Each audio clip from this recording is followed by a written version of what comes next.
I'm Kaitlin Rim. I'm coming from Grover Beach, California, which is the central coast of California. I made this piece for the Pollinator Challenge that the Modern Quilt Guild had hosted this past year. And immediately, I feel like when you think of a pollinator, you're like, bees. There's so many other pollinators, and I think that's what the challenge was trying to get at, is like, don't just think bees. But of course, I was still thinking bees. And at the time, I had just seen this work from this artist. Her name's Ava Roth, and she does these embroideries and beading, and then she will stick them in beehives with honeybees. And so she's like collaborating with the honeybees, and I thought that was such an interesting thing. I'm a scientist by training, so I learned in school about entomology. That's my degree.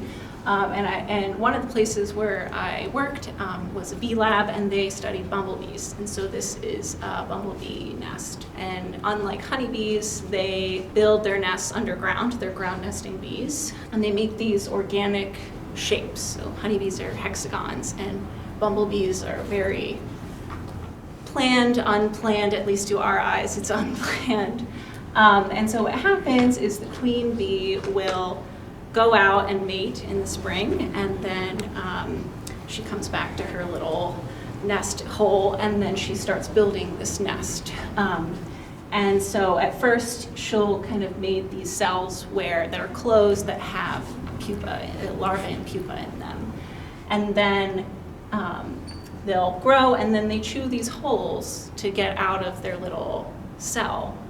And so you're left with these like waxy pots that are empty. And the bees don't just leave them there. They use them to put honey and pollen or like waste. So like they're reusing these structures that they've created. And I thought that was such an interesting way to, like, we should learn from that. Like we should live in this way too. And so I really wanted to highlight, like, these empty cells are not just empty, like they're really special, right? Something formed inside of them. But they're also being reused. So I had all these hand-stitched sashiko panels that I would take with me, like, on travel, and I was like, maybe I use those. And I didn't want to be too precious about them. I decided to put them into where these holes are to maybe highlight, like, this is a special place. There's a lot of things that are going on here. And then the background is basically the way this was constructed is I took striped background and pieced it first, so it was just stripes, and then all of these circular shapes I layered iteratively inside of that.